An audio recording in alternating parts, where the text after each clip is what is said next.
Hawak ni Clarice ang larawan ng ultrasound ng kanilang kambal habang nanginginig ang kaniyang mga tuhod sa harap ng daan-daang bisita. Ngunit bago pa man niya maipahayag ang kagalakang 5 taon niyang pinaghirapan, narinig niya ang malamig at walang habag na boses ng kaniyang biyenan na si Doña Teresa sa buong bulwagan. Hindi sa pamilya Monteverde ang mga batang iyan, Clarice. At wala kang anumang karapatang manatili rito. Sa malaking screen ng Grand Ballroom, kasabay nitong ipinalalabas ang isang live broadcast ng kasal ng kaniyang asawang si Gabriel sa Palawan. Kasama ang ibang babae si Dr. Bianca Alonso, ang mismong doktor na humawak sa kaniyang pagpapagamot. Napatigil ang tibok ng puso ni Clarice. Ang mga liwanag ng kristal na chandelier sa ika-30 taong anibersaryo ng Monteverde Medical Center ay tila naging mga matatalim na biyak ng salamin na sumaksak sa kaniyang paningin. Nakatitig siya sa higanting screen, doon sa ilalim ng maliwanag na kalangitan ng Palawan at sa gitna ng mga mamahaling bulaklak. Nakangiti si Gabriel habang isinusuot ang singsing sa daliri ni Bianca. Si Gabriel ang lalaking 5 taon niyang pinalibutan ng pag-unawa. Ang asawang kasama niyang nanalangin gabi-gabi nang halos mawalan na sila ng pag-asa na magkaanak. 5 taon ng mga tusok ng karayom sa kanyang katawan, mga gamot na nagpahirap sa kanyang kalusugan at mga luha ng pagkabigo sa tuwing negatibo ang resulta. Lahat ng sakit na yon ay nawala nang sabihin ng doktor noong nakaraang linggo na malusog ang 2 sanggol sa kaniyang tiyan. 5 buwan na silang lumalaki. Dala-dala ni Clarice ang 2 pirasong larawan ng ultrasound upang ihandog kay Gabriel bilang pinakamagandang regalo sa gabi ng anibersaryo ng pamilya. Ngunit ang regalong iyon ay naging sandata upang siya ay durugin. Nagsimulang magbulungan ang mga bisita. Ang mga kilalang negosyante, doktor at matataas na tao sa lipunan na kanina lamang ay nakikipagkamay sa kanya ay biglang lumayo na. Tila ba may nakakahawang sakit ang nakatayong babae sa gitna ng bulwagan. Lumapit si Doña Teresa sa entablado.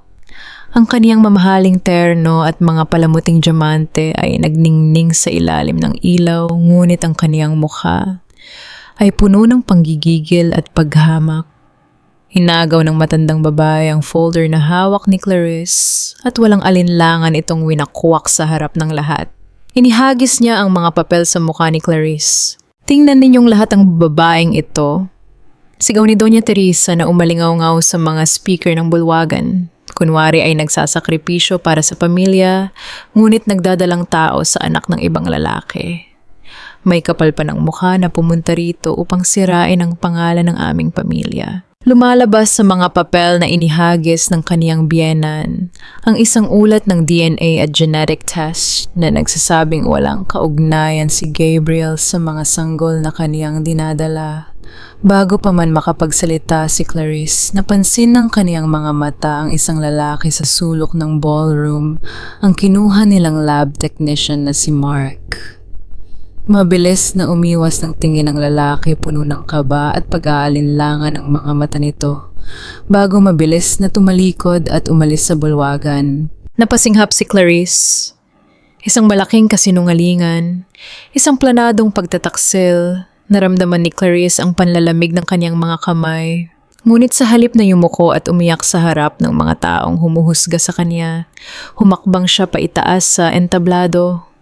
Bawat hakbang ay tila may mabigat na kadena, ngunit dinala niya ang kaniyang buong lakas upang protektahan ang kaniyang dignidad at ang 2 sanggol sa kaniyang tiyan. Dinakma niya ang mikropono mula sa kamay ni Doña Teresa. Hinding-hindi ko ipinagpalit ang aking dangal at ang pagmamahal ko sa pamilyang ito, buong katatagang pahayag ni Clarice. Ang mga batang ito ay anak ni Gabriel. 5 taon akong nagtiis ng sakit at pambabastos ninyo dahil lang sa hindi ako nagmula sa mayamang angkan. Ngunit hindi ko hahayaan na dungisan ninyo ang pagkatao ko at ang pangalan ng mga anak ko. Nanggagalaiti sa galit si Doña Teresa. Sinampal niya ng malakas si Clarice sa mukha. Ang tunog ng sampal ay umalingaw-ngaw sa buong bulwagan, dahilan upang mapasinghap ang mga bisita. Malingaw-ngaw ang iyong kapal ng mukha, bulyaw ni Doña Teresa. Mula sa oras na ito, tinatapos ko na ang lahat ng insurance at karapatan mo sa ospital na ito. Burahin ang pangalan ng babaeng iyan sa lahat ng record ng Monteverde Center Guards. Ilabas ang babaeng iyan. Mabilis na lumapit ang dalawang malalaking security guard. Hinawakan nila ang magkabilang braso ni Clarice at marahas siyang hinalakad palabas. Sinubukan niyang kumawala ngunit ang kaniyang nanghihinang katawan at ang pagprotekta sa kaniyang tiyan ay naglimita sa kaniyang lakas. Nilabas siya sa mamahaling gusali at mabilis na itinulak palabas ng gate ng ospital. Sa labas ang gabi ay sinalubong ng isang malakas na buhos ng ulan. Ang malamig na patak ng ulan ay humampas sa kaniyang basang mukha, humahalo sa kaniyang mga luha, at sa dugo mula sa kaniyang nasirang labi. Nakatayo si Clarice sa tabi ng kalsada, basang-basa ang kaniyang eleganteng damit na ngayon ay puno na ng putik. Hawak pa rin ng kaniyang nangangatog na mga daliri ang nag-iisang natitirang piraso ng ultrasound picture na naisalba niya mula sa pagkakapunit.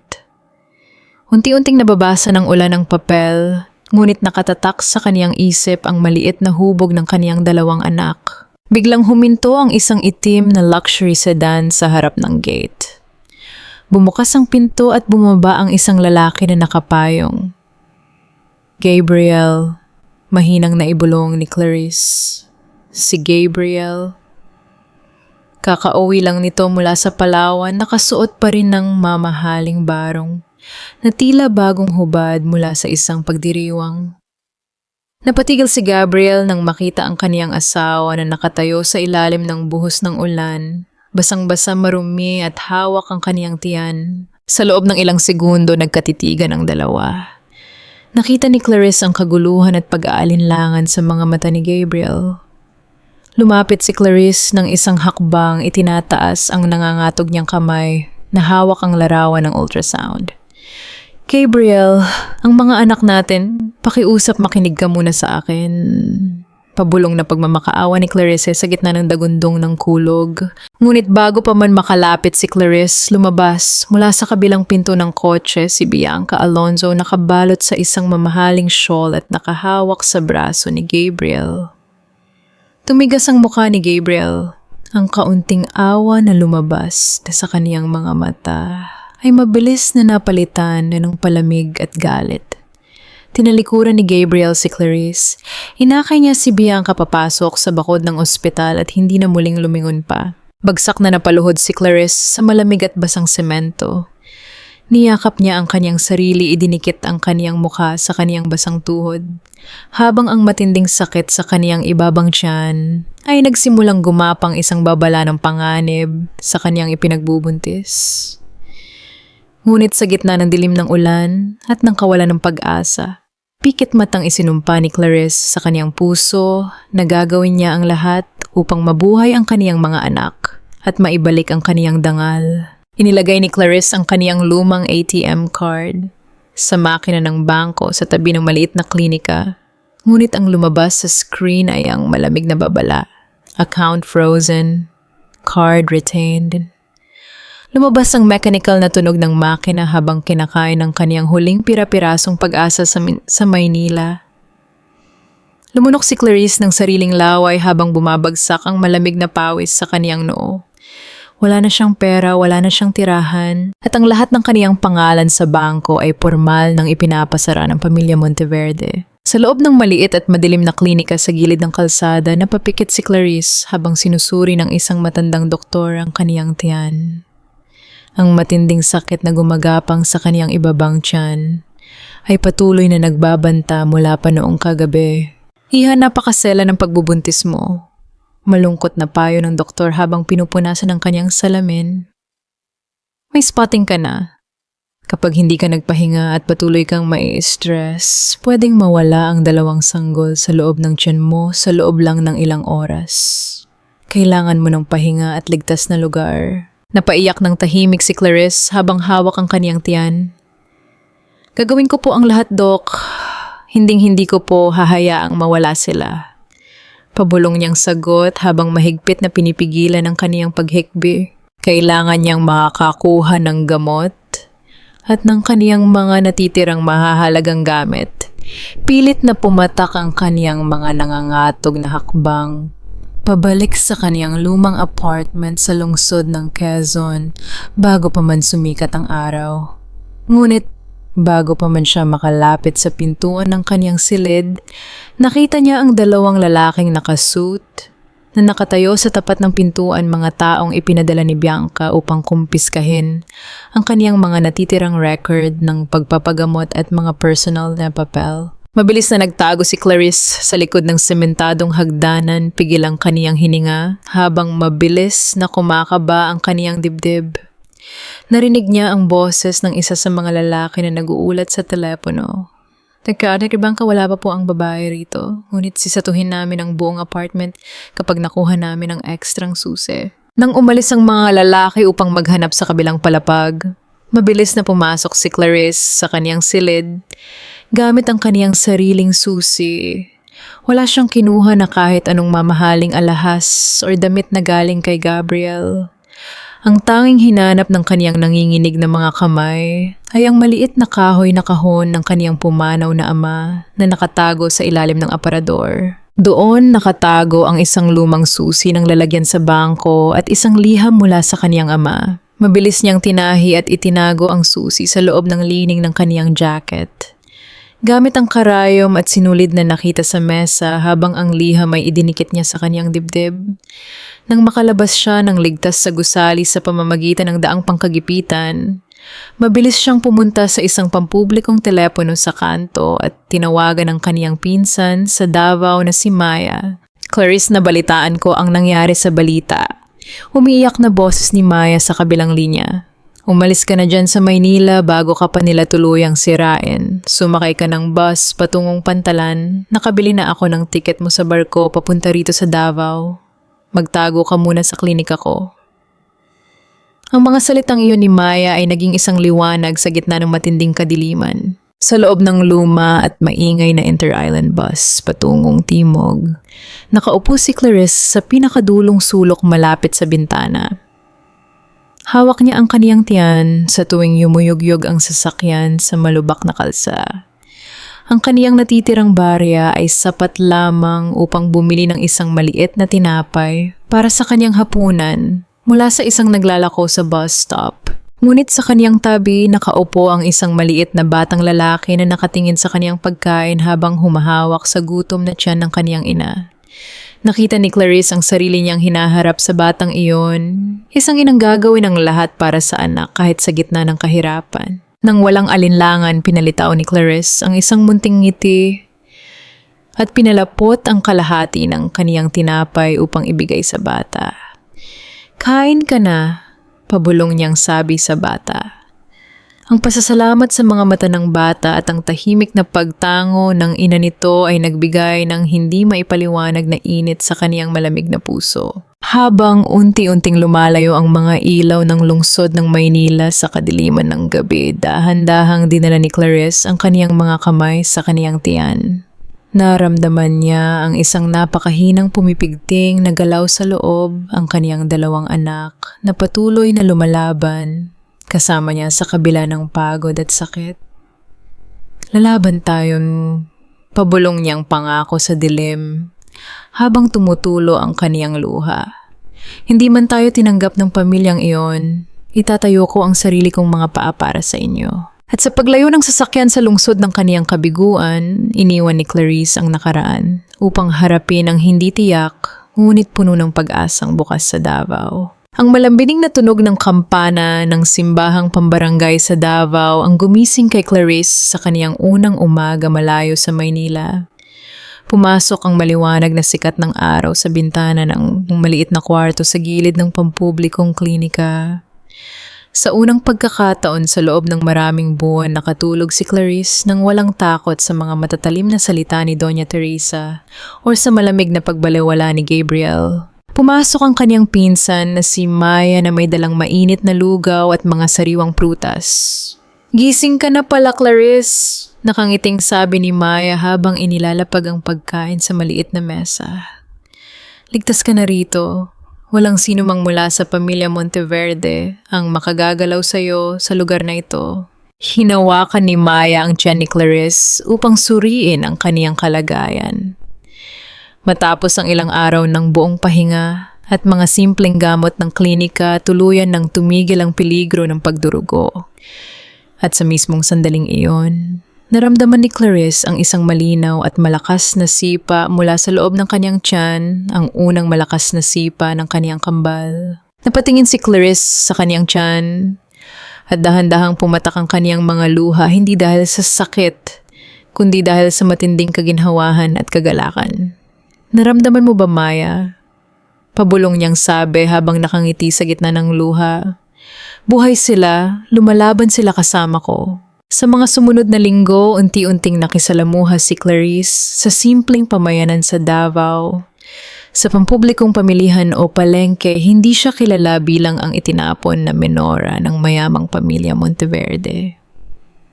Para sa mga tindera at kapitbahay, siya ay si Clarice sa isang mabait at tahimik na inang nagdadalang tao na laging handang tumulong. O Clarice, kumain ka ng sariwang isda para lumakas ang mga baby mo. Alok ng isang matandang tinderang si Aling Maria habang nagdaragdag ng libreng gulay sa kanyang bayong. Magandang lalaki at magandang babae siguro ang lalabas dyan. Naramdaman ni Clarice ang tunay na kahulugan ng pamilya at pakikipagkapwa sa gitna ng mga karaniwang mamamayan, isang bagay na kailanman ay hindi niya naramdaman sa malamig at mamahaling mansyon ng mga Monteverde sa Maynila. Upang makatulong sa klinika ni Maya, ginamit ni Clarice ang kaniyang kakayahan bilang isang dating accountant. Inayos niya ang magulong talaan ng pinansyal at mga inventaryo ng gamot ng pampublikong klinika. Sa pamamagitan ng kaniyang masusing pag-aayos, nakatipid ang klinika ng sapat na pera upang makabili ng karagdagang bitamina para sa mga dukhang buntis sa barangay. Ngunit sa gitna ng kaniyang natatagpo ang katahimikan, pumasok si Maya sa silid na may hawak na pambansang pahayagan na mula sa Maynila. Clarice, huwag ka sanang mabibigla. Maingat na sabi ni Maya habang inilalapag ang dyaryo sa mesa. Nakasaad sa pabalat ng pahayagan ang larawan ni Bianca Alonzo na nakangiti sa tabi ni Doña Teresa. Ang pamagat sa malalaking titik, Dr. Bianca Alonzo Opisyal nang itinalaga bilang head ng obstetrics sa Monteverde Center. Naikuyom ni Clarice ang kanyang mga kamay sa ilalim ng mesa. Ang babaeng sumira sa kanyang buhay, nagtrato sa kanya bilang kulisap at nagnakaw ng kanyang karangalan, ay pinararangalan na ngayon sa Maynila bilang isang ehemplo ng tagumpay. Huwag mong hayaang saktan ka pa nila. Pakiusap ni Maya nang makitang nanginginig ang mga daliri ng kaniyang pinsan. Nga pala may nakilala akong matandang midwife rito sa kabilang barangay, si Aling Rosa. Sabi niya nagtrabaho siya sa laboratorio ng Monteverde sa Maynila bago siya nagretiro nitong nakaraang taon. Baka may alam siya sa mga tao roon. Tumango si Clarice, nakatatak sa kaniyang isip ang pangalang iyon. Nang gabi ring iyon, habang tahimik ang buong bahay at naririnig lamang ang huni ng mga kuliglig sa labas, binuksan ni Clarice ang lumang kahoy na kahon ng kaniyang pumanaw na ama. Kinuha niya ang lumang talaarawan at mga papeles nito. Sa pinakahuling pahina ng lumang libro ng kaniyang ama, nakasulat sa itim na tinta ang pangalan ng Monteverde Medical Center, kasama ang isang tala na hindi niya kailanman napansin noon, Hopdong the Chap 30 Num, lupa sa Central Manila under Clarice Mendoza. Kumunot ang noo ni Clarice habang mabilis na tumibok ang kaniyang dibdib sa gitna ng matinding pagtataka. Ang lupa kung saan nakatayo ang pinakamalaking gusali ng Monteverde Medical Center ay nakatala sa pangalan niya. Ang lumang pintuan na gawa sa kahoy ay gumawa ng isang mahabang tunog habang dahan-dahan itong bumubukas. Lumitaw ang mukha ni Aling Rosa, isang matandang midwife na may munting puting buhok na nakapusod sa likod. Ngunit nang dumapo ang kaniyang mga mata sa mukha ni Clarice at sa umuusbong nitong tiyan sa ilalim ng maliwanag na sikat ng araw agad, na napalitan ng matinding gulat at takot ang kaniyang anino. Ikaw si Clarice Mendoza. Pabulong at nanginginig na sabi ni Aling Rosa habang napapahakbang paatras sa loob ng kaniyang maliit na bahay sa Davao. Aling Rosa, magandang umaga po. Maingat na wika ni Maya habang nakahawak sa braso ng kanyang pinsan upang alalayan ito. Huwag po kayong matakot. Pumunta kami rito hindi upang gumawa ng gulo o magdala ng kapahamakan, kundi upang humingi ng tulong mula sa iyo. Humakbang pahasok si Clarice sa loob ng maliit ngunit malinis na tahanan ng matanda. Tiningnan niya ng diretso sa mga mata ang dating nurse ng laboratorio. Aling Rosa, alam kong nagtrabaho ka sa laboratorio ng Monteverde Medical Center sa Maynila ng halos 20 taon. Alam ko ring alam mo ang totoong nangyari sa mga resulta ng aking pagpapagamot at sa mga pagsusuri sa aking pagbubuntis. Nagtago ang matanda sa likod ng kaniyang munting mesa, nanginginig ang kaniyang mga kamay habang mahigpit na nakahawak sa isang kulay itim na rosaryo. Umalis na kayo. Pakiusap, walang maitutulong ang isang matandang tulad ko. Mabilis at pabulong na pakiusap ni Aling Rosa habang nakatitingin sa pintuan na tila may nagmamatsyag sa labas. Makapangyarihan ang pamilya Monteverde at mas makapangyarihan si Dr. Bianca Alonzo. Masasera ang buhay ko at ng pamilya ko kapag nalaman nilang nakipag-usap ako sa iyo. Lumapit si Clarice ng dahan-dahan. Ipinatong niya ang kaniyang nanginginig, ngunit matatag na kamay sa ibabaw ng mesa, malapit sa maliit na altar ng Birhen Maria sa sulok ng silid, kung saan may nakasinding kandila. Aling Rosa, panimula ni Clarice malumanay ngunit may matinding bigat ng katotohanan ang kaniyang boses. Tingnan mo ako. Inagaw nila sa akin ang aking asawa, ang aking tahanan, at ang aking karangalan sa harap ng daan-daang tao. Binuweltahan pa nila ako at tinawag na isang makiapid na babae. Ngunit ang pinakamasakit sa lahat ay ang subukan nilang itanggi ang mismong buhay at dugo ng 2 sanggol na ito sa loob ng aking tiyan. Napatitig si Aling Rosa sa tiyan ni Clarice. Nakita niya ang malinaw na hugis ng 2 buhay na gumagalaw sa ilalim ng kaniyang simpleng damit. Ang mga mata ng matandang midwife na nagpaanak ng libu-libong sanggol sa kaniyang buhay ay napuno ng matinding pagkaawa at matinding pagnanais na gumawa ng tama. Napayuko ang matanda at pumatak ang kaniyang malalaking luha sa ibabaw ng kahoy na mesa. Patawarin mo ako. Patawarin mo ako, Diyos ko. Hikbi ni Aling Rosa. Bigla siyang lumuhod sa harap ni Clarice, hawak ang 2 kamay ng nakatayong babae sa tapat mismo ng altar ng Birhen Maria. Wala akong nagawa nung mga oras na iyon. Clarice, pilit ako ni Dr. Bianca Alonzo. Pinagbantaan niya ang aking lisensya, ang aking pension, at ang buhay ng aking anak na nagtatrabaho rin sa ospital. Naramdaman ni Clarice ang panlalamig ng kaniyang sariling mga daliri, ngunit hindi niya binitiwan ang mga kamay ng matanda. Sabihin mo sa akin ang lahat, Aling Rosa. Ano ang ginawa nila sa akin? Mabilis na inakay ni Maya ang matanda upang makaupo sa kahoy na upuan. Isinuwalat ni Aling Rosa ang buong katotohanan na matagal nang pumapatay sa kaniyang konsensya at nagkakaila sa kaniyang pagtulog gabi-gabi. Hindi lang isang beses pinalitan ang mga resulta mo. Pahayag ni Aling Rosa habang pinupunasan ng kaniyang mga luha gamit ang panyo. Bago pa man ang 5 buwan ng iyong pagbubuntis, nagsimula ng kumuha si Dr. Bianca ng mga peking record ng dugo mula sa ibang pasyente na may kaparehong blood type. Siya ang mismong nag-utos sa akin na palitan ang mga label sa tubo ng iyong dugo isa sa laboratorio bago ito maipasok sa DNA machine. Napatigil si Clarice niyo sa paghinga. At nung gabi ng anibersaryo, pagpapatuloy ng matanda, binayaran niya ang lab technician na si Mark ng ₱250,000 upang ibigay kay Doña Teresa ang peking DNA report na pinalabas na hindi kay Gabriel ang mga bata.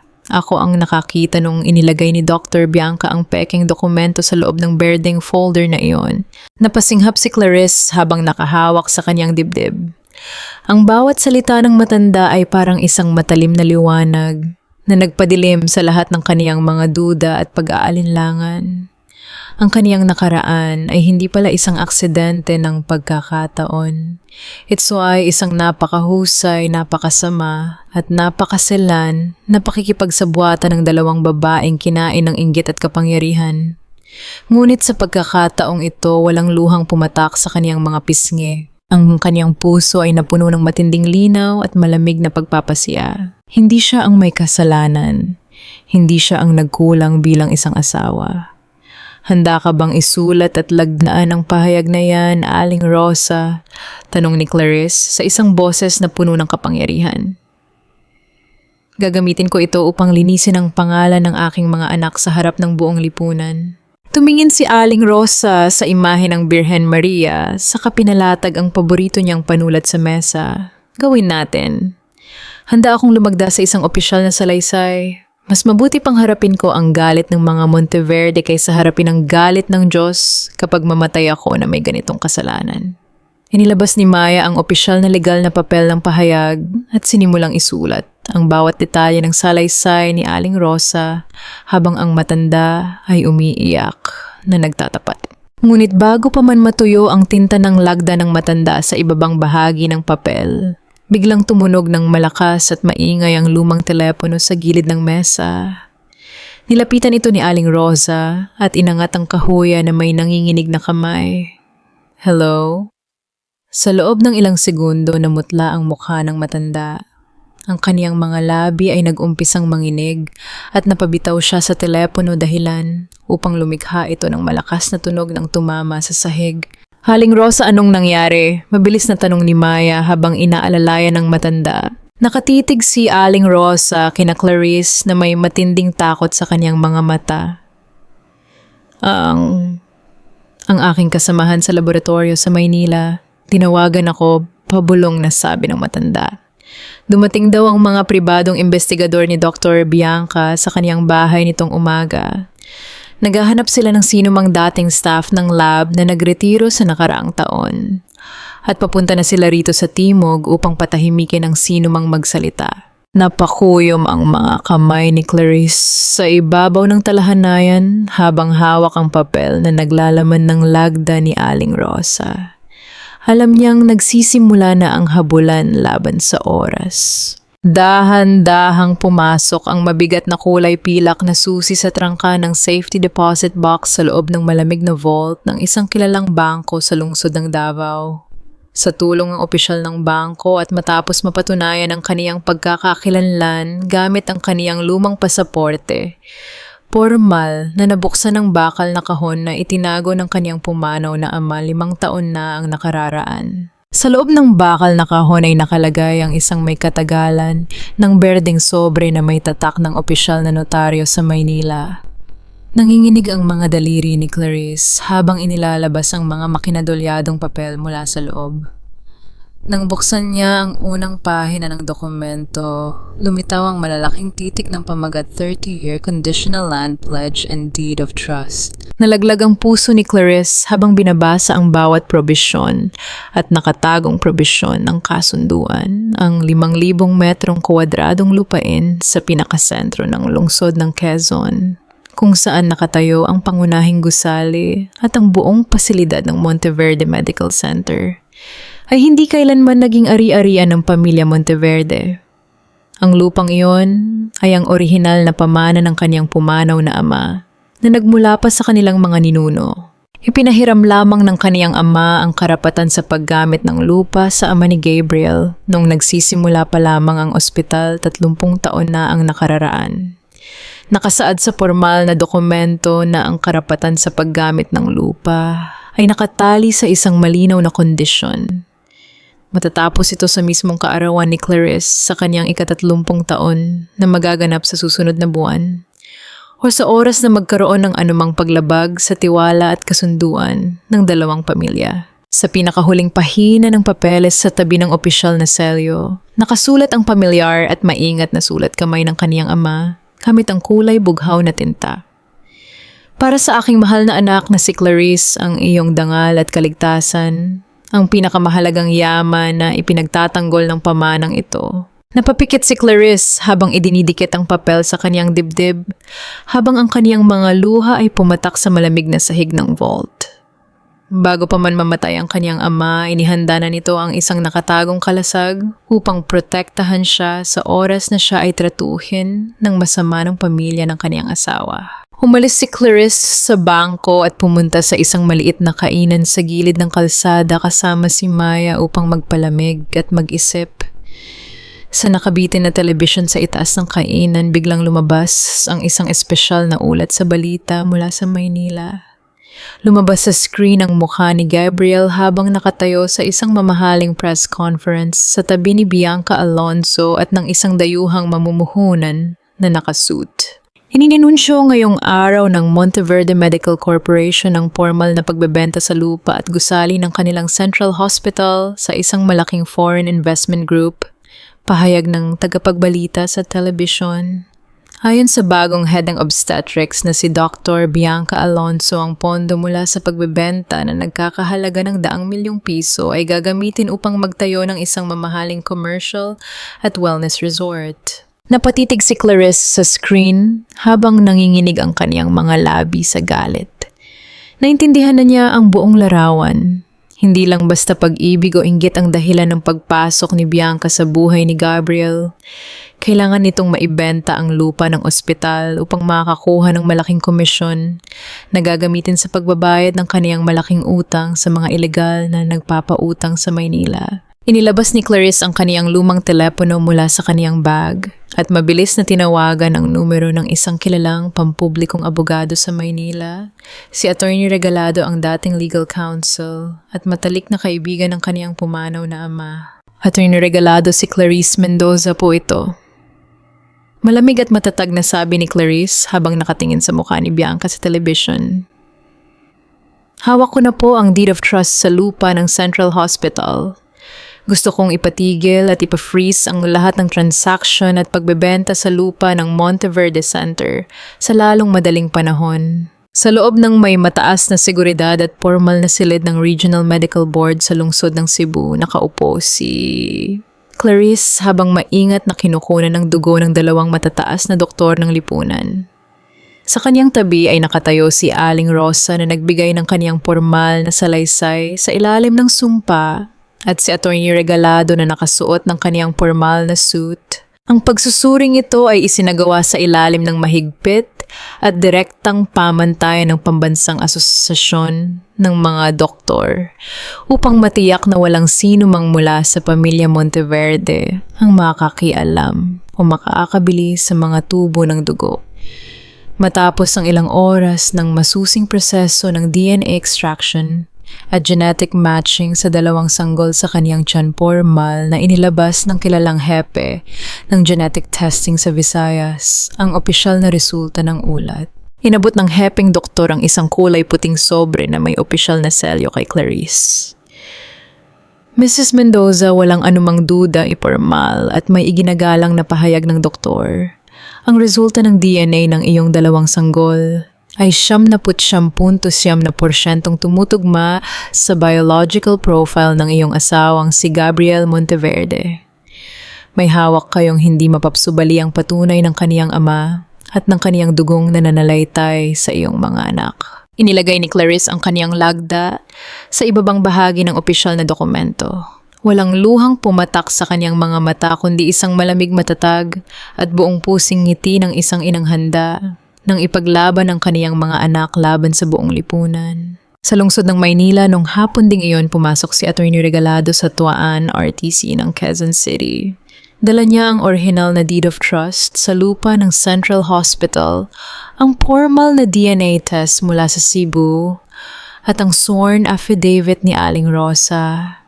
Sa loob lamang ng ilang oras ng emergency session dahil sa malinaw na ebidensya ng pagmamay-ari at sa malaking banta ng ilegal na pagbebenta ng lupa sa mga dayuhan, mabilis na naglabas ang hukom ng isang urgent temporary restraining order at injunction order na nagpapatigil sa lahat ng transaksyon sa lupa ng Monteverde Medical Center. Habang nangyayari ito sa ika-30 palapag ng Monteverde Tower sa Maynila, nagaganap ang isang napakahalagang pagpupulong sa harap ng mga mamamahayag at negosyante.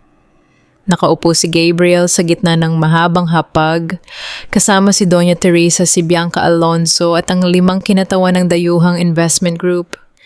Nakahanda na ang mga formal na kontrata para sa bilyon-bilyong pisong pagbebenta ng lupa ng ospital.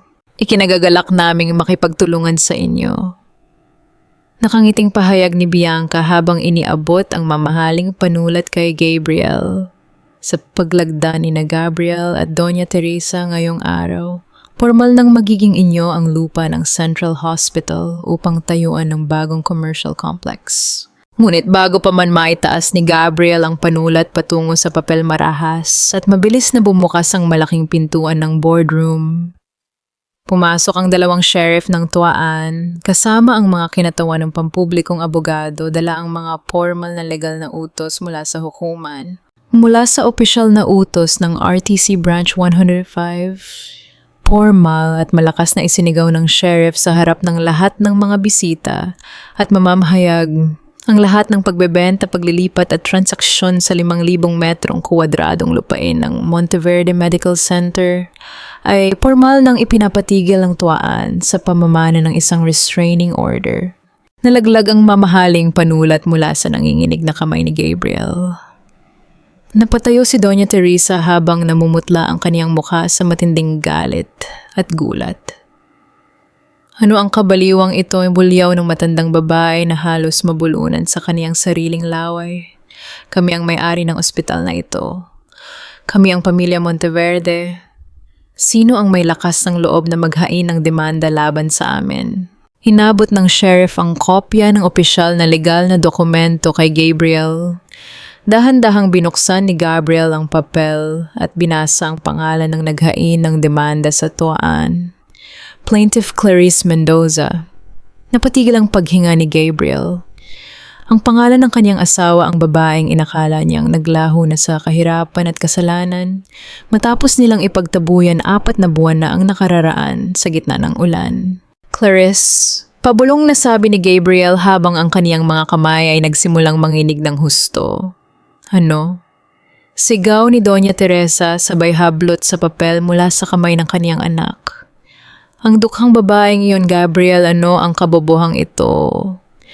Bakit may karapatan ng babaeng iyan sa lupa ng pamilya natin? Ang mga dayuhang mamumuhunan nang makakita ng malaking legal na banta at posibleng kaso ng estafa ay mabilis na tumayo, isinara ang kanilang mga briefcase at umalis sa silid nang walang paalam. Nalagay sa matinding kahihiyan ng pamilya Monteverde sa harap ng mga tauhan at mamamahayag. Sa loob ng kaniyang tahimik at simpleng silid sa Davao, nakatayo si Clarice sa gilid ng bintana habang nakatingin sa malawak at bughaw na kalangitan. Biglang tumunog ang kaniyang bagong telepono mula sa isang hindi kilalang numero ng Maynila. Hinangat ni Clarice ang telepono at inilagay sa kaniyang tainga. Hello? Malamig at walang kaiboy-iboy niyang tanong. Sa kabilang linya narinig niya ang mabilis nanginginig at puno ng kaguluhang paghinga ng kaniyang asawa. Clarice! Nanginginig na boses ni Gabriel sa kabilang linya. Clarice, ikaw ba yan? Nasaan ka? Ano ang ibig sabihin ng papeles na ito sa Tuaan? Clarice, pakiusap. Mag-usap tayo. Napangiti si Clarice, isang malamig na ngiti ng isang babaeng hindi na kailanman magiging biktima ng kaniyang mga kasinungalingan at pagtataksil. Huli ka na, Gabriel. Carol, maikling sagot ni Clarice sa isang boses na puno ng kapangyarihan at walang kaunting alinlangan. Magkikita tayo sa Tuaan. Mabilis niyang pinatay ang tawag at agad na itinapon ang SIM card sa basurahan. Sa malaking sala ng mamahaling mansyon ng pamilya Monteverde sa lungsod ng Quezon, nagahari ang matinding kaguluhan at sigawan. Matapos maitigil ng Tuaan ang nakatakdang bilyon-bilyong pisong pagbebenta sa lupa ng Central Hospital, halos mawalan ng bait si Doña Teresa sa galit. Habang ang matandang babae ay paulit-ulit na nagsisisigaw sa kaniyang mga abogado at tauhan si Gabriel naman ay nakatitig lamang sa puting pader ng sala. Hindi pa rin makapaniwala na ang kaniyang asawang si Clarice, ang babaeng inakala niyang nawalan na ng lakas, ang nagpadala ng formal na utos mula sa hukuman. Ngunit sa gitna ng matinding sigawan at kaguluhan sa mansyon, biglang napahawak. Si Bianca Alonzo sa kaniyang ulo umungol ng mahina at dahan-dahang napaluhod sa mamahaling karpet sa harap mismo ni Doña Teresa. Bianca, anong nangyari sa iyo? Mabilis na sigaw ni Doña Teresa habang pinalilibutan ng dalawang kasambahay ang doktor. Nang magdilat ng mata si Bianca, pumatak ang kanyang mga luha habang nanginginig ang kanyang kamay na inilalabas ang isang bagong dokumento ng ultrasound mula sa kanyang bag. Tita Teresa, Gabriel, patawarin ninyo ako kung naging mahina ako sa gitna ng malaking problema natin. Pabulong at nanginginig na sabi ni Bianca sa isang boses na puno ng pagiging biktima at awa. Magkakaroon na tayo ng baby. Nagdadalang tao ako sa tunay na tagapagmana ng pamilya Monteverde. Tinitigan ni Doña Teresa ang opisyal na ultrasound paper. Para sa matandang babaeng nauulol sa karangalan at takot sa pagkasira ng pangalan ng kanyang angkan. Sa lipunan ng balitang ito ay parang isang gintong salbabida na inihagis sa kanya sa gitna ng nagangalit na bagyo. Diyos ko, salamat sa Diyos. Sigaw ni Doña Teresa habang pilit na itinataas at niyayakap si Bianca. Tumingin siya ng matalim at galit kay Gabriel. Narinig mo iyon, Gabriel. Ito ang totoong babae para sa iyo. Ito ang magbibigay sa atin ng tunay at malinis na apo. Huwag mo nang isipin ang dukhang babaeng iyon.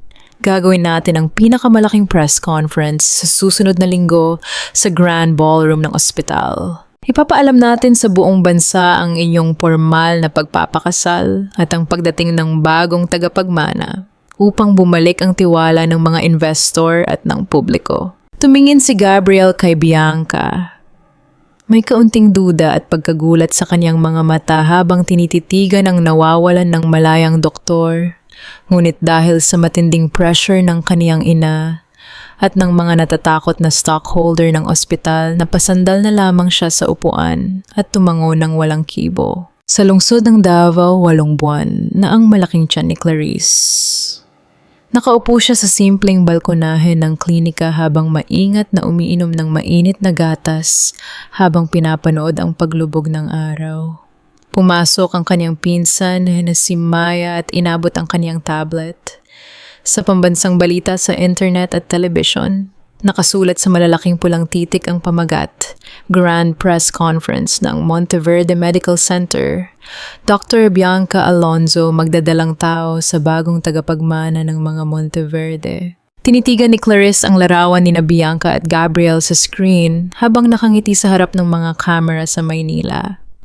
Sa pagkakataong ito, wala nang kahit anong sakit, galit o paninibugho sa kaniyang puso. Ang natitira na lamang ay ang malamig, malinaw at hindi matitinag na katotohanan ng kaniyang misyon bilang isang ina. Ipinagmamalaki pa rin nila ang kaniyang mga kasinungalingan sa harap ng buong bansa. Pabulong na sabi ni Maya habang umiling-iling sa matinding inis. Hindi ba sila natatakot sa karma na pwedeng bumagsak sa kanila? Hindi natatakot sa karma ang taong nabubuhay sa sarili niyang kasinungalingan. Maya, formal na sagot ni Clarice habang dahan-dahang hinahawakan ng kaniyang malaking tiyan, kung saan ramdam niya ang malalakas at malulusog na sipa ng kaniyang 2 anak. Ngunit habang mas mataas ang kaniyang lipad, mas matindi at mas masakit ang kaniyang pagbagsak, biglang tumunog ang telepono ni Clarice. Isang naka-encrypt na mensahe ang pumasok mula sa pampribadong investigador na kinuha ni Attorney Regalado sa Maynila upang bantayan ang mga kilos ni Bianca at ng pamilya Monteverde. Binuksan ni Clarice ang attachment sa mensahe. Lumalabas sa screen ang 3 malinaw na larawan na kuha noong nakaraang hating gabi sa lihim na parking lot ng isang mamahaling condominium sa Bonifacio, Global City. Nakakabit doon ang larawan ni Bianca Alonzo na pumasok sa sasakyan ni Mark Monteverde, ang nakababatang kapatid ni Gabriel na kilala sa pagiging maaksaya at may malaking utang sa sugal sa mga ilegal na kasino. Hindi lang iyon. Kasama sa mensahe ang opisyal na kopya ng isang bank transfer kung saan pumasok ang 10 milyong piso mula sa lihim na account ni Mark patungo sa pribadong account ni Bianca 2 linggo na ang nakararaan. Nakatala rin sa pagsusuri ng doktor na ang edad ng pagbubuntis ni Bianca na pinalabas niyang 3 linggo pa lamang ay sa katunayan ay mahigit 2 buwan na. Napakuyom ang mga daliri ni Clarice habang nakatitig sa mga ebidensya. Ngumiti siya, isang matatag malamig at hindi mapipigilang ngiti ng tagumpay. Mayas tawag ni Clarissa sa kanyang pinsan habang inilalabas ang kanyang wallet mula sa bag. Bumili ka ng 3 ticket sa eroplano patungong Maynila para sa akin, para sa'yo at para kay Aling Rosa sa darating na Biyernes. Tumingin si Maya sa kanya nang may matinding gulat at alinlangan. Sigurado ka na ba, Clarice, 8 buwan na ang tiyan mo? Baka mapano ka sa pagbibiyahe.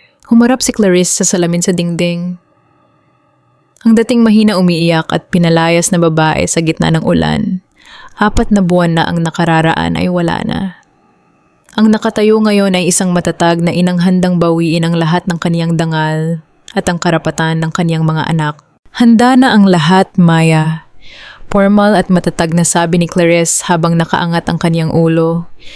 Panahon na upang tapusin natin ang kaniyang dula-dulaan sa harap ng buong bansa. Ang mabibigat at matatatag na hakbang ng mga sapatos ni Clarice ay gumawa ng isang maayos na inhip sa ibabaw ng makintab na sahig ng Ninoy Aquino International Airport sa Maynila. Nakasuot siya ng isang simpleng itim na maternity dress at nakabalot ng mamahaling cream coat na nagtatago sa kaniyang 8 buwang tiyan mula sa mga mata ng mga tao. Sa kanyang gilid ay maingat na nakatutok si Maya at si Aling Rosa habang 2 pampribadong bodyguard na kinuha ni Atty. Regalado ang maingat na nag-aalalay sa kanila patungo sa isang nakatagong black van na naghihintay sa labas. Pagkaraan ng kalahating oras sa loob ng isang ligtas at pribadong suite sa isang kilalang hotel na ilang kanto lamang ang layo mula sa Monteverde Center, nakahain sa malaking mesa ang lahat ng opisyal na legal at medical na dokumento. Inilapag ni Atty. Regalado ang huling formal na certification mula sa Regional Medical Board sa Cebu sa gitna ng talahanayan. Mrs. Mendoza, nakangiting pahayag ng matandang abogado habang iniayos ang kaniyang salamin. Opisyal na itong nakumpleto. Ang genomic matching sa kinuha nating lihim na DNA sample ng sanggol ni Dr. Bianca Alonso ay ganap ng pumasa sa pagsusuri. Hindi kay Gabriel ang bata sa kaniyang tiyan, tumutugma ito sa biological profile ng kaniyang kapatid na si Mark Monteverde. Napatingin si Aling Rosa sa mga formal na papel at napahawak sa kaniyang dibdib sa matinding pagkagulat. Diyos ko! Gagamitin pala talaga nila ang bata upang linlangin ang buong pamilya, ang mga investor at ang buong publiko. Inabot ni Maya ang isang flash drive at 50 kulay puting sobre kay Atty. Regalado. Heto na rin ang 50 kopya ng mga formal na audio recording ng pagtatapat ni Aling Rosa at ng lab technician, pati na ang opisyal na kopya ng deed of trust sa lupa. Bawat mamamahayag na pupunta bukas sa press conference ay makakatanggap ng sarili nilang folder mula sa atin. Noon ding gabing iyon sa loob ng madilim at tahimik na opisina ng CEO sa Monteverde Center, nakatayo si Gabriel sa harap ng malaking bintana na gawa sa salamin. Ang buong gusali sa ibaba ay abala sa paghahanda para sa grand press conference bukas ng umaga. Ngunit ang puso ni Gabriel ay puno ng hindi maipaliwanag na takot, pagod at matinding pag-aalinlangan. Bumalik si Gabriel sa kanyang mesa at binuksan ang lihim na audit report sa kanyang computer. Isang investigasyon sa pinansyal ng kumpanya na ipinagawa niya ng palihim matapos ma-freeze ang lupa ng tuwaan. Habang binabasa ang mga numero sa screen, unti-unting namutla ang mukha ni Gabriel at napahawak siya sa kanyang noo. Mahigit 50 milyong piso mula sa emergency fund ng ospital ang lihim na inilipat sa iba't ibang shell company sa nakaraang 3 buwan. Ang lahat ng mga formal na pag-aproba ay nagmula sa pirma ng kaniyang kapatid na si Mark, at ang mga pondo ay dumiretso sa mga pribadong account na nauugnay kay Bianca Alonso at sa mga ilegal na korporasyon sa Maynila. Bakit pumasok ang perang ito kay Bianca? Pabulong na tanong ni Gabriel sa sarili habang ang kaniyang mga daliri ay nanginginig sa ibabaw ng keyboard. Nagsimulang gumapang sa kaniyang dibdib ang isang nakakatakot na katotohanan. Isang katotohanang matagal niyang tinanggihang makita dahil sa kaniyang sariling kapabayaan at kawalan ng lakas ng loob laban sa kaniyang ina. Sa kabilang dako ng lungsod, nakatayo si Clarice sa gilid ng mataas na bintana ng kaniyang hotel suite. Sa malayo nakikita niya ang naglalakihang maliwanag na ilaw ng Monteverde Medical Center na nagningning sa gitna ng madilim na kalangitan ng Maynila. Naalala niya ang gabi, 4 na buwan na ang nakararaan ng gabi kung kailan itinapon siya sa gitna ng ulan, itinuring na basahan, at tinawag na makiapid habang hawak ang kaniyang tiyan. Ngunit ngayon habang dahan-dahan niyang hinahawakan ang kaniyang 8 buwang tiyan, na may 2 malusog na buhay sa loob, wala na siyang nararamdamang kahit anong pait, galit o takot. Lumapit si Aling Rosa sa kaniyang likuran, may dalang mainit na tsaa. Clarice, hindi ka ba natatakot sa mangyayari bukas? Pwedeng maging napakagulo at napakasakit ng buong bulwagan kapag nagkaharap-harap kayo. Humarap si Clarice sa matandang midwife at pinalitaw ang isang napakalambing at napakatatag ng ngiti. Hindi tayo pumunta rito upang maghiganti, Aling Rosa. Malumanay ngunit puno ng kapangyarihan na sabi ni Clarice.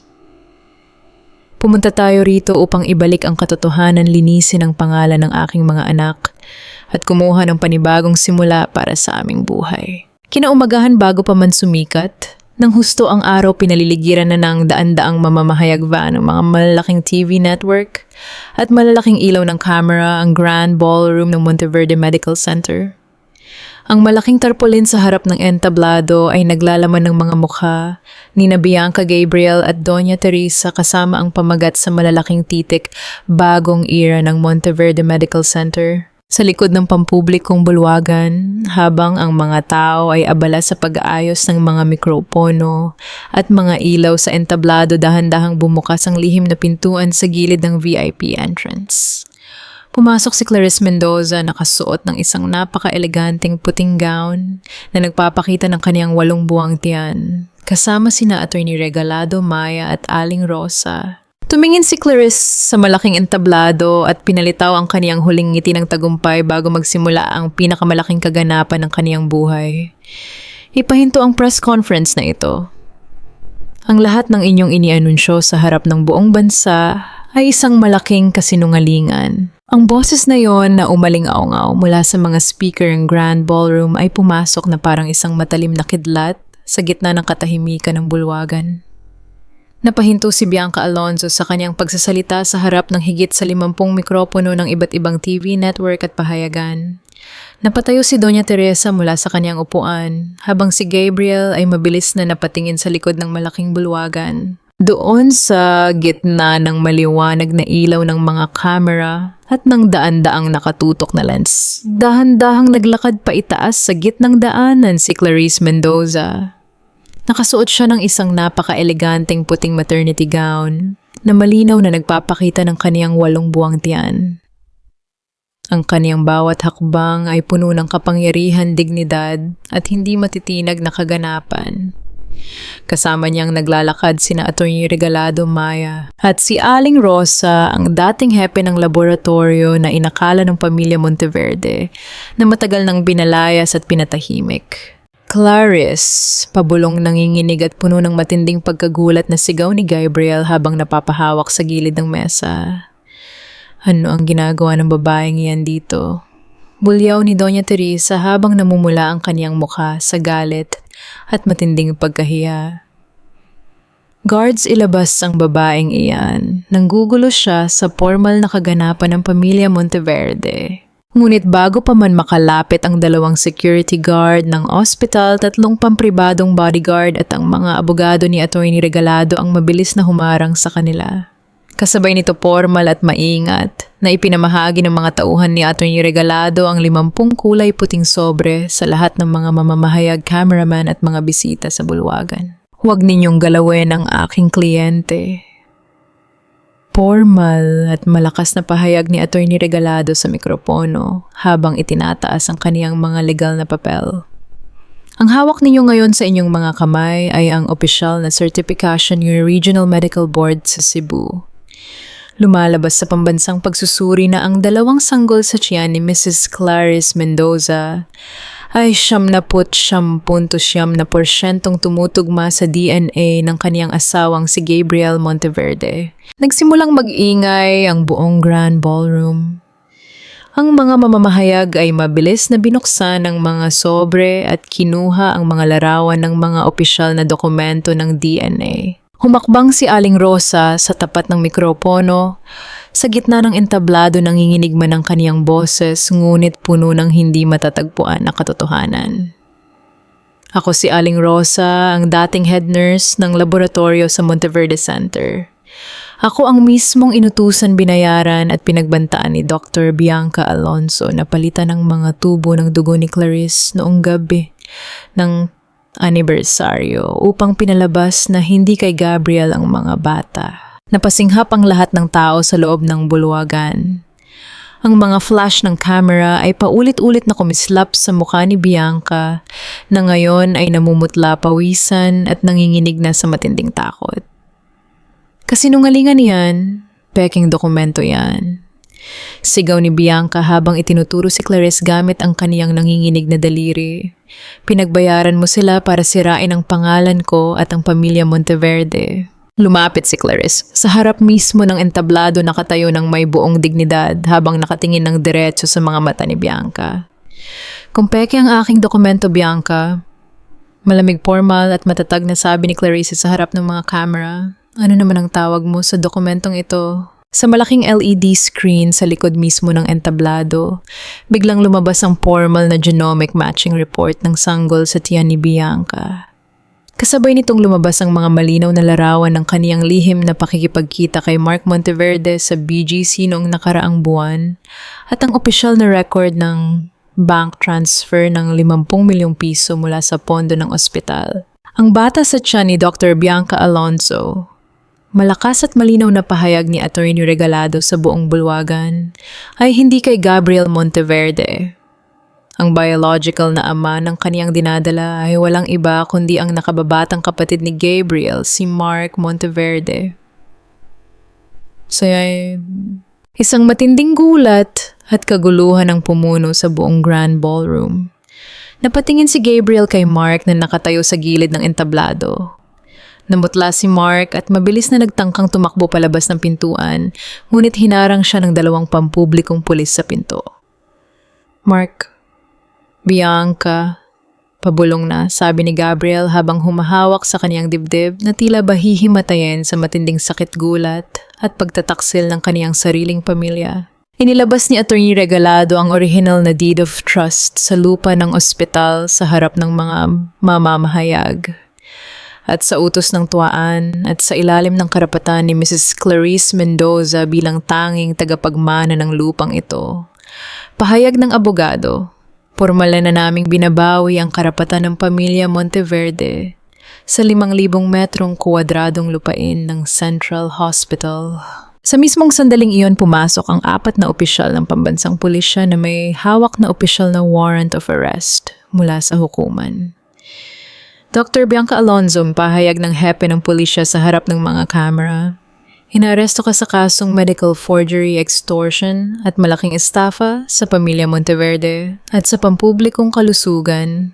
Mabilis na pinalibutan ng mga pulis si Bianca at pinusasan ang kaniyang mga kamay habang ito ay umiiyak, nagwawala at nagsisisigaw sa galit. Sa gitna ng matinding kaguluhan at pagpindot ng mga kamera, si Doña Teresa ay napahawak sa kaniyang ulo. Ang matandang babaeng nauulol sa karangalan ay dahan-dahang nawalan ng balanse at bagsak na napaluhod at nahimatay sa ibabaw ng entablado habang paulit-ulit na kumikislap ang mga ilaw ng media. Naiwan si Gabriel sa gitna ng entablado. Tumingin siya sa kanyang kapatid na pinalalabas ng pulis, sa kanyang inang nahimatay sa sahig at kay Bianca na itinutulak palabas habang nakapusod.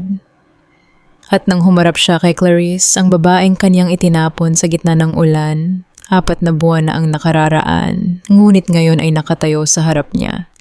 Nang may buong liwanag, ganda at karangalan, saka pa lamang na-realize ni Gabriel ang matinding kasalanan at kapabayaan na kaniyang ginawa. Bagsak na napaluhod si Gabriel sa harap ni Clarice sa gitna ng entablado at sa harap ng lahat ng mga camera ng media. Clarice? Hikbi ni Gabriel habang humahawak sa laylayan ng puting damit ng kaniyang asawa habang ang kaniyang mga luha ay pumatak sa malamig na semento. Clarice, patawarin mo ako.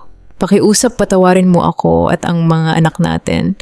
Tinitigan ni Clarice ang lalaking dating kaniyang buong mundo. Ngunit sa kaniyang mga mata ay wala nang natitirang kahit anong luha, pait o pagmamahal, kundi ang malamig, matatag at hindi matitinag na dignidad ng isang inang nagwagi para sa kaniyang mga anak. Ang pagbagsak ng isang Imperio Monteverde Medical Center nakatakdang magpasara sa gitna ng nakakashock na iskandalo. Ang pamagat na iyon sa pambansang pahayagan at telebisyon. Ang sumalubong sa buong bansa noong sumunod na umaga matapos ang pambihirang kaganapan sa Grand Ballroom. Ang mga stockholder ng kumpanya ay mabilis na nagunahan sa pagbebenta ng kanilang mga shares sa napakababang halaga. Ang mga bangko at nagpapautang ay formal nang nagpadala ng mga demand letter para sa mga hindi nabayarang bilyon-bilyong utang ng ospital. Sa loob ng isang pribadong silid sa ospital, nakaupo si Doña Teresa sa isang wheelchair nakatitig sa puting pader habang ang kalahati ng kaniyang mukha ay paralisado dahil sa matinding stroke na kaniyang naranasan matapos ang press conference. Ang matandang babae na dating nauulol sa karangalan, kapangyarihan at kayabangan ay wala nang magawa kundi makinig sa mga balita sa telebisyon tungkol sa tuluyang pagbagsak ng kaniyang pamilya at ng kaniyang pangalan sa lipunan. Samantala sa loob ng kulungan sa lungsod ng Quezon, nakaupo si Bianca Alonzo sa malamig na semento habang nakasuot ng kulay orange na damit ng preso. Umiiyak at nagwawala habang naghihintay ng kaniyang formal na paglilitis sa kasong malaking estafa, forgery at blackmail. Si Mark Monteverde naman ay formal ng pinalaya sa kumpanya at humaharap sa mga kasong kriminalang embezzlement at pagtataksil sa korporasyon. Noon ding hapon na yon sa loob ng tahimik at formal na opisina ni Attorney Regalado sa lungsod ng Makati, nakaupo si Clarice sa harap ng malaking kahoy na mesa. Sa kabilang bahagi ng mesa ay nakaupo si Gabriel. Ang lalaking dating kinatatakutan, tinitingala at ipinagmamalaki bilang CEO ng isang malaking ospital, ay nakayuko ngayon namumula at mamasa-masa ang mga mata, marumi ang kaniyang barong at halatang ilang araw nang hindi natutulog. Clarice. Nanginginig at pabulong na wika ni Gabriel habang pilit na inaabot ang kamay ni Clarice sa ibabaw ng mesa. Clarice, pakiusap. Alam kong napakasama at napakatindi ng kasalanang ginawa ko sa iyo. Naging bulag ako sa pressure ng aking ina at sa mga kasinungalingan ni Bianca. Ngunit pakiusap, bigyan mo ako ng isa pang pagkakataon. Isusuko ko ang lahat ng mayroon ako. Iiwan ko ang pamilya ko, magsisimula tayo ulit sa malayo kung saan walang nakakakilala sa atin. Pakiusap, Clarice. Tinitigan ni Clarice si Gabriel ng may buong katatagan at dignidad. Wala nang galit sa kaniyang boses, wala na rin kahit anong bakas ng luhang pumatak sa kaniyang mga pisngi. Gabriel, formal at malamig na sabi ni Clarice sa kaniyang asawa. 5 taon akong nagtiis at nagmakaawa sa iyo. 5 taon kong pinalibutan ng buhay mo ng pagmamahal, pag-unawa at sakripisyo, habang itinuturing ako ng pamilya mo na isang basahan dahil lang sa hindi ako mayaman. Ngunit nung gabing kailangan ko ang tiwala mo, nung gabing ipinagtatanggol ko ang buhay ng 2 sanggol sa aking tiyan, tinalikuran mo ako sa gitna ng ulan nang walang kaunting alinlangan. Inilabas ni Attorney Regalado ang mga opisyal na legal separation at divorce papers mula sa kaniyang bag at inilapag ito sa harap mismo ni Gabriel. Ipinatong ni Clarice ang kaniyang kamay sa ibabaw ng mga papeles. Pagkatapos dahan-dahan niyang hinubad ang kaniyang lumang gintong singsing sa kasal mula sa kaniyang daliri, ang singsing na kaniyang iningatan sa loob ng 5 taon. Inabot niya ito at inilagay sa nanginginig na palad ni Gabriel. Maari kang maging ama ng aking mga anak, Gabriel. Formal na sabi ni Clarice habang nakatitingin ng diretso sa kanyang mga mata. May karapatan kang makita sila, makilala sila at suportahan sila kapag naisilang na sila sa mundo. Ngunit kailanman ay hindi ka na magiging asawa ko. Napaiyak ng malakas si Gabriel. Ang kaniyang mga luha ay pumatak sa ibabaw ng gintong singsing na kaniyang hawak sa kaniyang palad.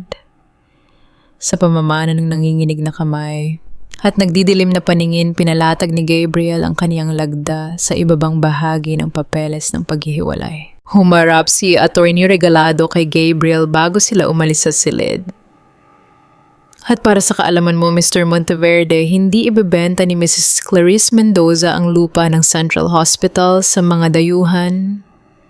Gagamitin niya ang kaniyang karapatan sa lupa upang formal na ipatayo ang Clarice Mendoza Maternity Foundation, isang pampublikong pasilidad na magbibigay ng libreng pangangalaga, gamot at tirahan sa mga dukhang inang nagdadalang tao. Napatitig si Gabriel kay Clarice sa matinding pagkagulat, pait at matinding paggalang. Ang lupang pinag-aawayan at gustong ibenta ng kaniyang pamilya para sa pera ay gagamitin ng kaniyang asawa upang tumulong sa mga inang tulad niya na nangangailangan ng pagkalinga. Tumayo si Clarice mula sa kaniyang upuan. Inayos niya ang kaniyang cream coat sa ibabaw ng kaniyang 8 buwang tiyan. Mag-iingat ka, Gabriel, maikling sabi ni Clarice. Tinalikuran ni Clarice si Gabriel at dahan-dahang lumabas ng opisina habang nakataas ang kaniyang ulo. Lumakad siya patungo sa naghihintay na sasakyan na magdadala sa kanya sa airport patungong Davao. Sa loob ng kaniyang dibdib, naramdaman niya ang isang napakalalim, napakalinis at napakagandang pakiramdam ng kapayapaan. Ang tunay na kalayaan ng isang babaeng nahanap muli ang kaniyang sariling dangal. Isang malakas, malinaw at puno ng buhay na iyak ng isang bagong silang na sanggol ang sumira sa katahimikan ng delivery room sa pampublikong klinika sa lungsod ng Davao. Isang napakalusog at napakagandang lalaki. Nakangiting pahayag ng doktor habang maingat na inilalapag ang unang sanggol sa ibabaw ng mainit na dibdib ni Clarice. Bago pa man makahinga ng malalim si Clarice sa gitna ng kaniyang matinding pagod at pawis, kasunod na umalingaw-ngaw ang isa pang malakas at malinaw na iyak. At isang napakagandang baby girl. Dagdag ng doktor habang inilalapag ang ikalawang sanggol sa kabilang bahagi ng kaniyang dibdib. Sa gilid ng kaniyang kama napaiyak ng malakas si Maya at si Aling Rosa habang mahigpit na nakahawak sa kanilang mga rosaryo. Ang payak na pader ng pampublikong klinika sa Davao na saksi sa mga luha, takot at pagtatago ni Clarice, 4 na buwan na ang nakararaan, ay saksi ngayon sa pinakagintong sandali at pinakamalaking tagumpay ng kaniyang buhay. Nakatitig si Clarice sa 2 maliliit at pulang-pulang mukha ng kaniyang mga anak. Unit-unit niyang inyakap ang 2 sanggol sa kaniyang dibdib habang ang malamig at maliwanag na sikat ng araw sa umaga ay lumalabas sa bintana at nagbibigay ng maaliwalas na init sa buong silid. Dahan-dahang pumatak ang kaniyang malalaking luha sa mga malambot at maliliit na pisngi ng kaniyang kambal, mga luhang hindi na nagmula sa sakit, pait o galit sa nakaraan, kundi mula sa matinding kagalakan, kapayapaan at walang kapantay na pagmamahal ng isang ina. Ligtas na tayo mga anak, pabulong na sabi ni Clarice habang isa-isang hinahalikan ng maliliit na kamay ng kaniyang mga baby. Buhay kayo at hinding-hindi ko hahayaang may humamak sa inyo muli. Ilang buwan ang mabilis na lumipas matapos ang pagsilang sa 2 bata. Sa lungsod ng Maynila sa tapat ng pangunahing gusali ng Central Hospital, tuluyan nang inalis ang lumang signboard ng Monteverde Medical Corporation. Sa halip formal na inilagay ang isang malaking tansong plaka sa pintuan na may nakasulat na pangalan, Clarice Mendoza Maternity Foundation. Sa pamamagitan ng pondo mula sa pagpapaupa sa pasilidad sa isang kilalang grupo ng mga tapat na doktor at hepe ng medisina formal na binuksan ng foundation ang pinto nito upang magbigay ng libreng panganganak, gamot at tirahan para sa mga dukhang inang walang kakayahang magbayad. Sa ginanap na formal na ribbon cutting para sa Davao branch ng foundation, inabot ni Maya ang isang maliit na kahoy na kahon at isang sobreng papel mula sa Maynila kay Clarice. Binuksan ni Clarice ang sobre. Ang sulat ay nagmula sa kamay ni Gabriel. Clarice nakasaad sa sulat sa maingat na sulat kamay ng kaniyang dating asawa. Alam kong wala akong anumang karapatang humingi ng pabor o kapatawaran sa'yo.